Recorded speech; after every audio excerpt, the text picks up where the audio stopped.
May 1st, 2011, Abbottabad, Pakistan. This compound is large, but it's nothing fancy. Inside, you'll find dozens of chickens, some vegetable patches, a cow, and the world's most wanted man. Only a handful of people know that Osama bin Laden and 60 members of his family have been living here for the past 5 years.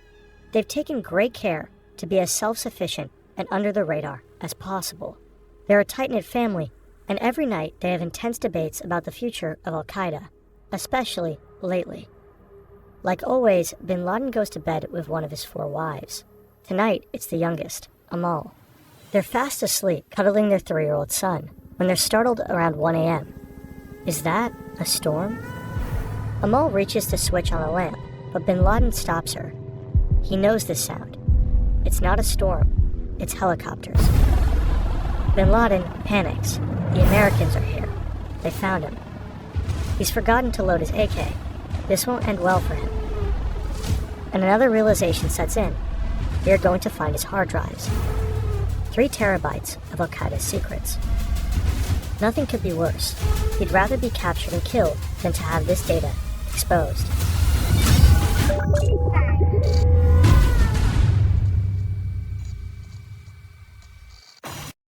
Before we begin, for more background, we would like to recommend these fantastic short docs by our colleague and friend Neo on how bin Laden was found. Also, this video is largely based on the book The Bin Laden Papers by Nellie Lahoud. Links are in the description. Now, let's dive into the incredible story behind these hard drives. Good evening. Tonight, I can report to the American people and to the world that the United States has conducted an operation that killed Osama bin Laden, the leader of al-Qaeda. When the U.S. Navy SEALs raided Abbottabad to capture bin Laden, they were supposed to stay for only 30 minutes or less.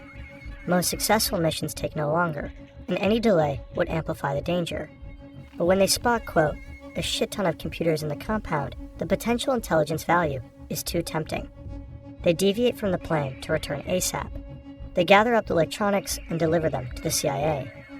Sifting through the files is a gargantuan task. Every Arabic-speaking linguist in the intelligence community is on the job. There's lots of normal stuff you might find on just about anyone's computer. Home videos, news clippings, memes. Excessive amounts of pornography. Then there is the expected terrorist content, al-Qaeda propaganda, and so on. But that's not the interesting part. On these hard drives, U.S. intelligence discovers a treasure trove of letters. The bulk of al-Qaeda's communications were typed or handwritten, then transmitted by couriers on a SIM card. For security reasons, bin Laden did not have internet access the whole time he was in hiding. The letters were exchanged through what al-Qaeda called a closed circle. A courier moved between 2 intermediaries, one on bin Laden's side and one on the side of his trusted associate in North Waziristan, a mountainous part of Pakistan bordering Afghanistan.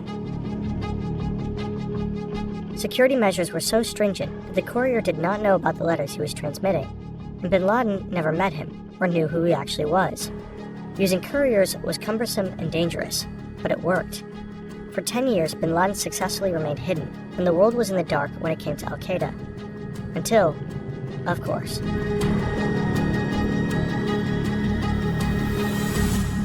We rely heavily on high-powered computers to produce these videos, but sometimes we might just want to work in a cafe or abroad or on the beach even.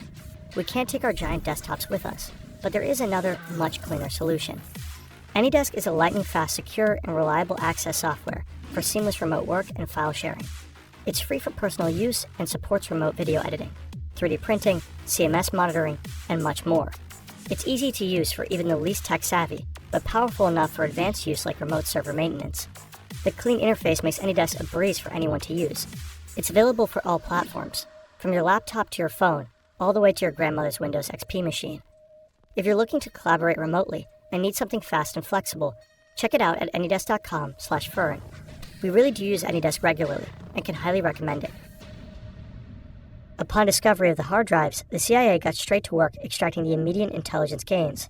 What they found, they acted upon quickly. For example, the files helped them locate al-Qaeda's chief operations officer in Pakistan's tribal regions.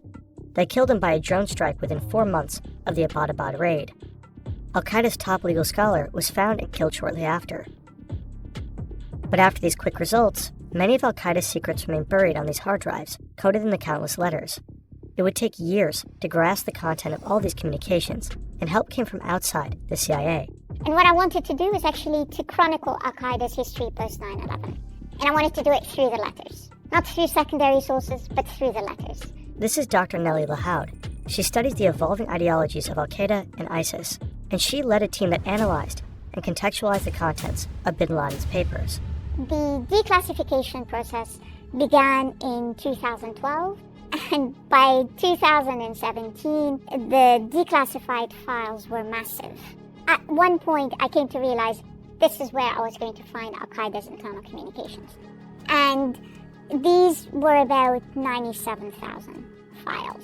I was fortunate that I was able to have the support of 2 research assistants who were native Arabic speakers like me. Lahoud and her assistants looked at all nearly 100,000 documents, and what they uncovered is astonishing. The letters reveal bin Laden's character and Al-Qaeda's inner workings. They lay bare bin Laden's future plans and deepest fears. They help map out the global jihadi landscape, and they offer a definitive account of Al-Qaeda's post-9/11 history, which up until then was deeply misunderstood.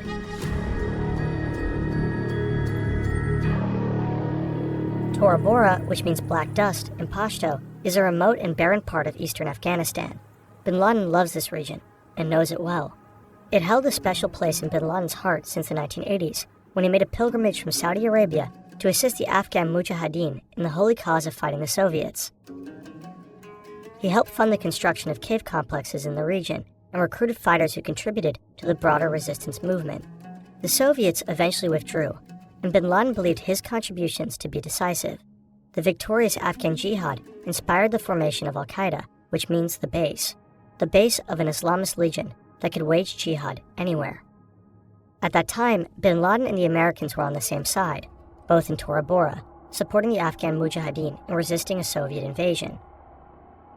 Now 14 years later, bin Laden is cowering from them, fleeing into the same mountains that he once used as a stronghold. But the CIA are on his tracks. On December 3rd, 2001, the situation turns grim for Al-Qaeda. The Americans start bombing relentlessly. Al-Qaeda members are hiding in caves at 9,000 feet, shivering in 10 degrees below freezing. They have no access to drinking water because it's frozen. The bombs keep raining destruction. Against all odds, bin Laden escapes the US troops, but he's not feeling celebratory. He knows that at any moment he can be killed, so he hastily draws up his will.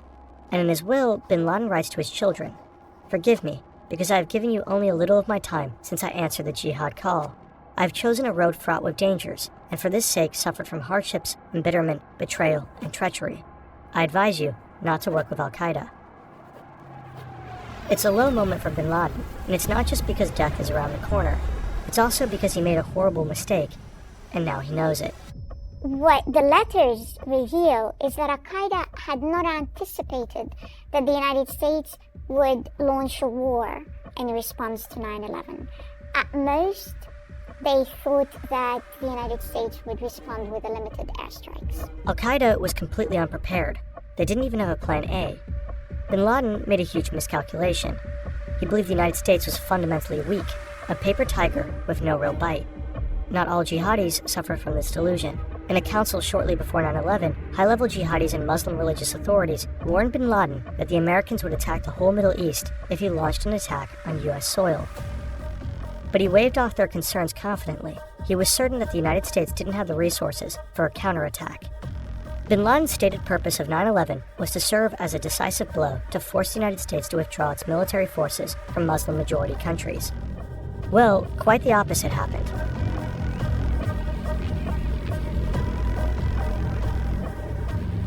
Now bin Laden had no choice but to acknowledge the true power of his sworn enemy. Several key Al-Qaeda members are already dead, captured or displaced into unfriendly countries. The Taliban, who has been aiding Al-Qaeda, has fallen rapidly, but it would take bin Laden years to publicly admit his mistake. For their part, the United States also misunderstood the power of their enemy. But in their case, the opposite was true. They believed Al-Qaeda was far more powerful than it actually was.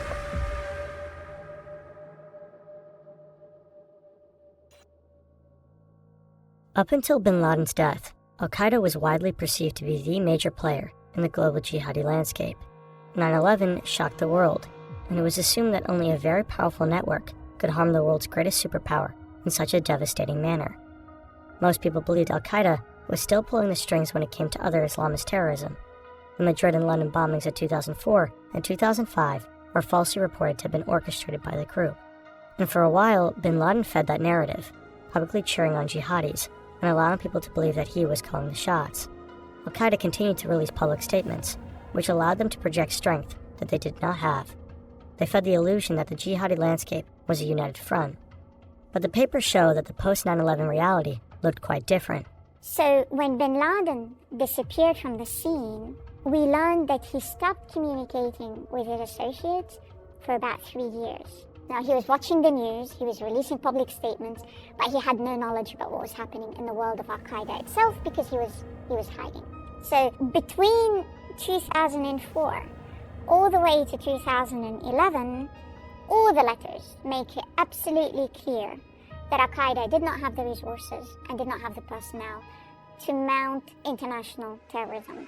Quote-unquote successful jihadis capable of international terrorism were in almost all cases operating independently of al-Qaeda. From the outside, the movement appeared to be united under al-Qaeda, but in reality, the network was riddled with internal divisions. Al-Qaeda was at constant odds with affiliate groups because of differing strategies, power struggles, and serious trust issues.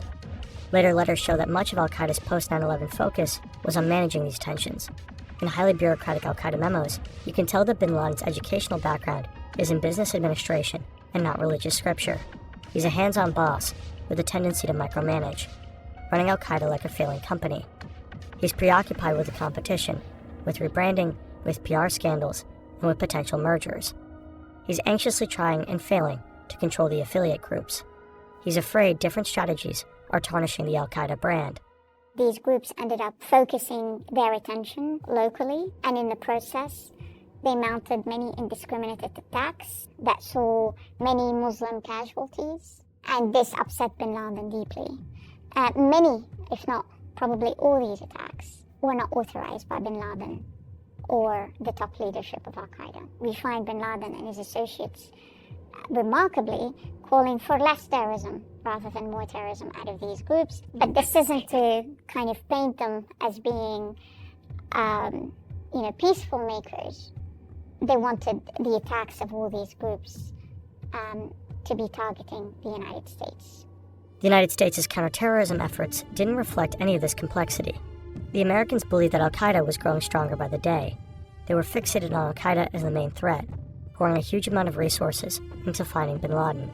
And just after the 9/11 attacks, the Bush administration passed the authorization for the use of military force.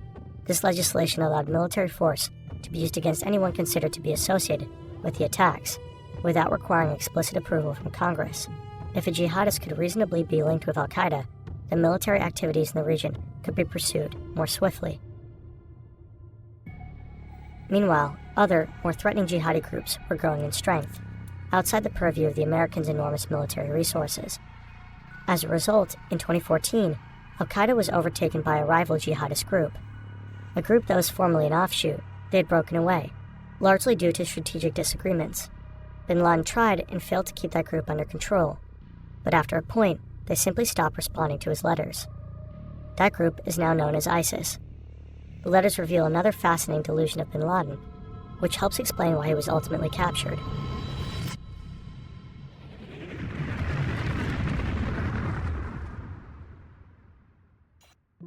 For nearly a decade, bin Laden has been on the run from the US. His entire life and the lives of his family members are focused on evading capture. It pains bin Laden that his family is stuck in hiding. The papers show that he's a caring family man who is intensely worried about the safety and well-being of his loved ones.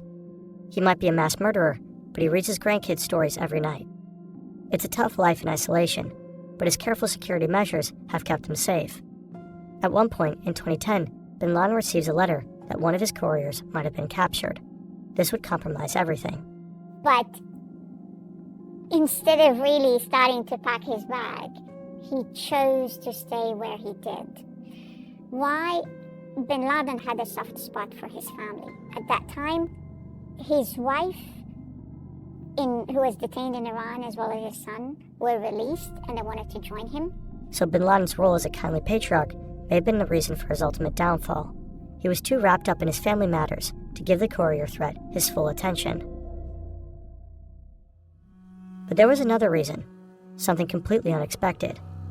A world historical event. Not he nor the world at large saw it coming. Suddenly, bin Laden's obsession with security took a backseat role because his attention shifted. In December 2010, a wave of uprising thunders throughout the Arab world. People are fed up with corruption, poverty, and authoritarianism. The Arab Spring sends shockwaves through the Middle East and the rest of the world. The initially peaceful protests turn deadly. Governments are overthrown. Civil wars erupt. At first, bin Laden is overjoyed that people are demanding the removal of corrupt dictators, which he and other jihadists have been advocating for years. Bin Laden sees a power vacuum, and he plans to fill it. He's long wanted to instigate regime changes in the Arab world. After all, that was the whole point of September 11. The United States was backing authoritarian regimes in Muslim-majority countries like Egypt and Saudi Arabia. The attack was meant to force them to retreat from the region. Then their puppet regimes in the Arab world would fall, and al-Qaeda could swoop in and install Taliban-style utopias. And now the people are overthrowing these regimes themselves. What could be better? Bin Laden and his family are excitedly preparing their response. We know this from a handwritten family journal found during the Abbottabad raid. The journal recorded the conversations of bin Laden's family, leading up to the night before his death. Every day, they're having intense debates about how al-Qaeda should navigate this new reality. There's just one problem. Al-Qaeda isn't exactly at the forefront of the protesters' demands. It seems that many people want democracy, and not a caliphate. And the situation keeps changing rapidly, so strategizing is tricky. In his last few days, bin Laden relies a lot upon his 2 millennial daughters to formulate a stance. Maryam and Sumaya are 19 and 21 at the time. The journal reveals them to be sharp, passionate, and willing to challenge their father. They ask him the hard questions, like, is it possible that some among the new generation will believe that political change can occur without jihad? After all, the West intervened in support of overthrowing the Libyan dictator and seems generally in favor of the uprisings. Bin Laden is stumped. At points he is almost hopeless in his confusion, one day saying, "We cannot do anything except intensify our prayers." But his daughters push him to make a statement. The political moment is too important to waste.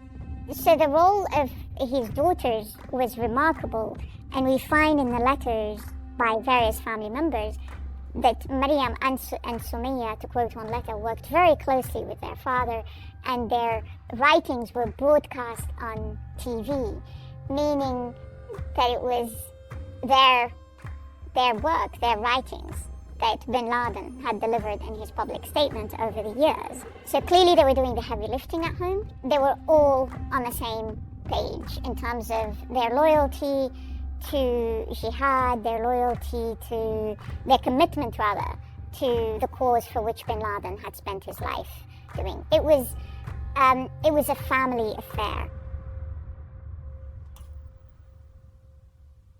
At the end of bin Laden's life, the papers reveal a man who is fearful, paranoid, and incapable of materializing most of his plans, large and small. He never achieves another large-scale attack on the United States.